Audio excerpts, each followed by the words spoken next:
Okay, I've got some parcels to unbox this afternoon, which I've just picked up, so I'm going to open these up now. So this first parcel is from a local brand called Wixcraft Candles, and they're a brand that I have just started working with recently, but I've known of for a really long time, having seen them at heaps of different oddities markets here, and I really love their stuff, so very grateful to be working with them. I did receive a parcel from them recently, which you may have seen on my Instagram, with some really lovely items, which I'll show you in a minute. The lovely business owner sent me a few other things. So first of all, I've got some wax melts. I really like the scent Witching Hour. I've got some tea lights in this scent, which are in a really beautiful Gothic cathedral tea light holder, which I'll show in a minute. This one is called Wilting Roses. I really love rose scented things, so this smells really good. And then we've also got Midnight Stroll, which smells really lovely as well. And then in here, we've got a lovely oil burner to put these in. So I'll set this up on my desk soon. But thank you so much to Wixcraft Candles for sending me such lovely items. The next box I've got is from Juniper Books, who is a company that I have just started working with. I'm trying to hide what's on the front here. Hopefully you haven't spotted it because it is a giveaway of what's in here, but I'm really excited to open this up.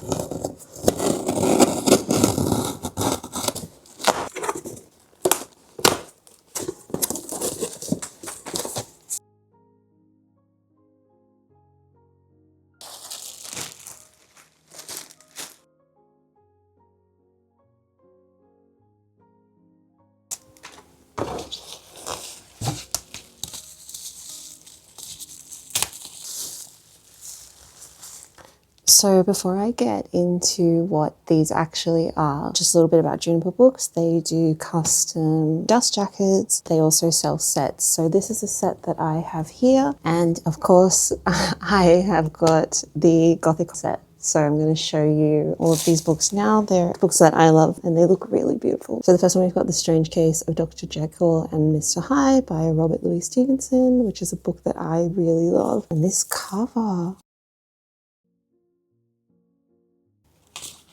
And then the gold edges are so beautiful as well. The next book is another favourite of mine, The Picture of Dorian Gray by Oscar Wilde. There was a year where I read this book, I'm not even joking, about 7 or 8 times. I love this book a lot. So look at this cover, that's beautiful.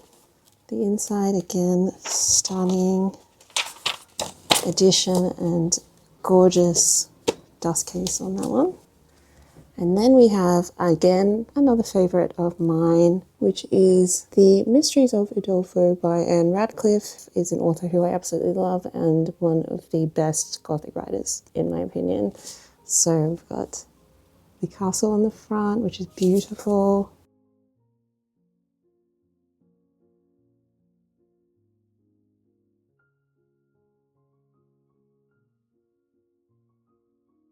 Moving on to the next book, Frankenstein, of course, by Mary Shelley, a very important Gothic classic. Love this green pattern on the front.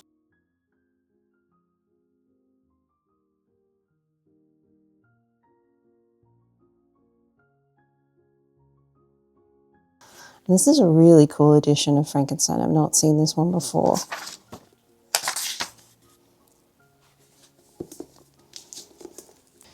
Moving on to book 5. This is really pretty. We've got a Edgar Allan Poe collection. And yeah, we've got the raven on the front and then the feathers, which is so cool. Wow. So let's see what we've got in here. Edgar Allan Poe collection, anthology of classic tales. Wow, I really like how this is organised by the themes of his different works. So we've got Death and Resurrection, Fear and Obsession, Tales of Murder, Adventures of Sea and Sky, and Humour and Satire. That's really cool. I've read a lot of Poe, but not every single thing he's written. Like, you know, I've read the classics like The Raven, The Mask of Red Death, The Fall of the House of Usher, of course. The Telltale Heart is my favourite one, actually, but there are some in here that I have not read, so I would like to just go through and read all of these again. Moving on to the 6th book, of course, well, in my opinion anyway, no Gothic Classics collection could be complete without Dracula. And this is just so gorgeous. Look at these details. This is a biased opinion, but I mean, not even going by the book, just the covers alone, this is my favourite one so far. I think this is perfect for Dracula, having this gorgeous dark red pattern. Just looks so perfectly Gothic. So let's have a look inside. That is so cool.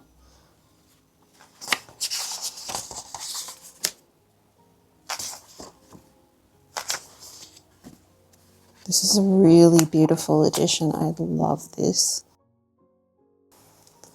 And then our last book is Carmilla by Sheridan Le Fanu. The covers, like, they feel really good quality. And this has got a lovely blue pattern. And yeah, I love how vintage that looks.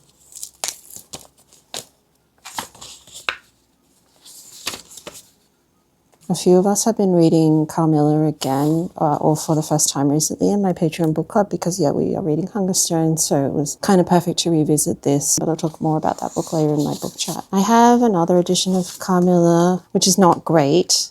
It's a cool cover, but it doesn't feel that nice. So this lovely hardback is definitely an upgrade for me. So this is just a quick look at what all of these look like together. Kind of matching in a way, even though all the covers are a little different. I am going to find a spot to put this and I'll show you where I end up putting it. But yeah, I just wanted to show you how great these look together. So thank you so much to Juniper Books for sending me this absolutely beautiful Gothic Classics collection. I really love this and it just feels so me.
Hi, so I'm going to get into some books that I have read recently and what I'm reading now. So the first book I'm going to talk about today is The Silence of the Girls by Pat Barker. This is a book that I read, but I forgot to mention in my last video. I read it pretty quickly because I really liked it. So this is a book that just kept popping up everywhere. I think because in a few videos ago, I talked about The Odyssey and I was watching a lot of things about the casting of that movie. And there was a quote from this book that was used that I saw, which I'll get to in a minute. The book is set during the Iliad. So it's about Troy and set in the point of view of Briseis. So if you're not familiar with Briseis, she was taken as a slave basically, or Achilles' prize, after he sacked the city of Lyrnessus. So this book is set from her point of view and what happens after that event. So I haven't read any Greek mythology retellings in a few years. A while ago I did really get into Greek mythology and the classics, which was definitely inspired after I read The Secret History, and I just wanted to know more about everything. So I went on that journey a few years ago, and the reason why I haven't read many mythology retellings is because I feel that the market for these books is a bit oversaturated. There's literally a book retelling of every figure in Greek mythology, it feels like these days, and there's just new ones constantly coming out. So I'm going to read you the opening line of The Silence of the Girls. I would love to just play you the audiobook segment of this, but for copyright reasons I obviously can't do that, so I'm just going to read it to you. So I just want to share how amazing it is. Great Achilles, brilliant Achilles, shining Achilles, godlike Achilles, how the epithets pile up. We never called him any of those things. We called him the butcher. So it was that first line that really hooked me into this book. And as I mentioned, I read this very quickly. I think this is a great read if you're interested in Briseis or a really good Greek mythology retelling. I think this was really well written. The only reason I did not give this 5 stars, even though I would read it again, is because there was some modernized language in there that really threw me off sometimes and it seemed out of place. It just bothered me a little bit. So apart from that, I thought this was a really great read and I would recommend checking this out if you are interested in getting into Greek mythology or if you're interested in Briseis and her relationship with Achilles. So moving on to my next read, in my last video I mentioned that I had started reading Hungerstone, which is our read for April in my Patreon book club. I just finished this 2 days ago. This is another book that I read pretty quickly. I think I would have read it even quicker if I wasn't as busy over the past week, but I read it within a few days. So this is a Carmilla retelling. And again, I've mentioned before, I am very skeptical about any retellings, but especially for books that I really love, because yeah, Carmilla is a very important vampire classic and it's a book that I really love and I read time and time again. So I ended up giving this book 5 stars because I loved it. I have never read anything by Kat Dunn before, as I've mentioned, and I was really pleasantly surprised by her writing. There wasn't a dull moment in this book. I was really hooked in for the entire story and it really carried all the way through. So if you've read Carmilla, you'll know that the main characters are obviously Carmilla and Laura. In this book, the main character is named Lenore. And I actually like that because Lenore is one of my favorite names. I think it's a really beautiful name. I really love the tension between Lenore and Carmilla in this. And I found Carmilla herself to be particularly fascinating. She was a perfect vampire for me. She was dangerous and seductive and just really interesting. And I just kept finding myself wanting to know more about her. There's a lot of twists in this book. Some things that happened really took me by surprise and shocked me, which was great. And the ending was also really good. I switched between the audiobook and reading on my e-reader for this, and the audiobook was honestly one of the best audiobooks I've ever listened to. The narrator, she was absolutely perfect. Like, her tone was great and the way she portrayed the different characters was really amazing because, I mean, to be an audiobook narrator, it's definitely not easy when you have one person who is voicing several different characters, but there was a clear distinction between all of them in this book and I think the narrator did a fantastic job. So 5 stars on this book for me. I loved it so much. I'm going to get a physical copy soon for my vampire bookshelf. Looking for more vampire books, I highly recommend checking this one out. So in my last video, I unboxed my parcel which had Tomie and Uzumaki by Junji Ito. Talked about Tomie a few times already and how I read this one really quickly because I loved it. But in my last video, I started reading Uzumaki and I finished it. In my last video, I also mentioned that this book made me feel a bit sick, but I loved that about this story and the reaction that it got out of me, and I really loved this. And honestly, it only got darker as the story went on and even more disturbing. Just incredible again how Junji Ito comes up with these really interesting stories, and some of the things that were in here were just terrifying and very dark. I ended up giving this one 5 stars. I don't know if I prefer this to Tomie. A lot of people told me that they do prefer Uzumaki. I think Uzumaki has more of a solid story, whereas Tomie just kind of felt like at times little different stories with nothing overarching really until the end where it wrapped up. But they're both just incredible horror stories, so I would definitely check them out if you are looking for a horror manga. I also watched the Uzumaki anime, which I believe came out last year. It's a bit hard to track down to watch. I think it was on Adult Swim, which is not available here, but I managed to watch it online. One of the best adaptations I've seen of a manga, because it was in black and white and it just felt like reading it. It felt exactly the same, but just more condensed, but got the same kind of dark, disturbing vibes the way it was done. And it was really cool to see some of my favorite scenes come to life as well. This scene in particular is very famous. I actually thought before I started getting into the book, I thought that this was the main character, because this is sort of the image that you will see the most when things are referred to Uzumaki, which is pretty gruesome, but it's also beautiful at the same time. And I think that's a common theme of Junji Ito's work, where something will be absolutely horrific, but somehow beautiful at the same time, which is something that you'll see a lot in Tomie, and it's an element that I really like about his books. So I've become a really big fan of his work after reading these two, and I would really like to keep collecting more of his books. I would like to read Geo next, keep you updated on what I read next of his. So I have now started a new book, and I've mentioned in the past I am very much an impulse mood reader, so I do have some idea of what I will read next in the back of my mind, but honestly, as soon as I finish a book, it would just be whatever I feel like reading in the moment is what I will start next. So I have started reading The Unworthy, and I'm not going to try to say this author's name. I know I'm going to say it wrong. This author, Augustina, wrote the book Tender as the Flesh, which you may have seen around. I haven't read that book yet, but I would like to read that one soon because this is very interesting. I'm probably about 20% in. I only started reading it yesterday and it hooked me in very quickly. So this book is about a mysterious convent, and it's about a woman who is one of the members there of this sacred sisterhood, which feels like a cult basically, where they worship this unnamed god, and she is writing about her experience there even though it's forbidden. Very violent, and they are pretty awful to each other. I don't know what it is about religious horror, but I really enjoy reading religious horror books and watching these kinds of movies and TV shows. There's just something about it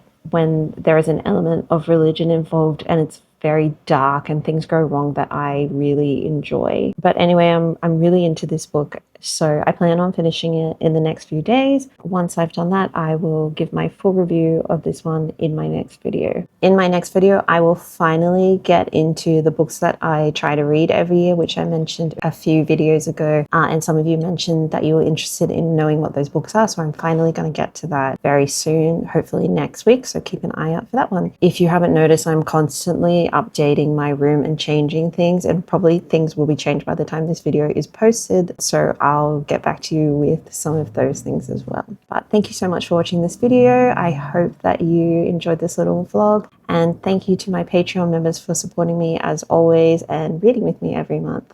I'll see you in the next video. Bye.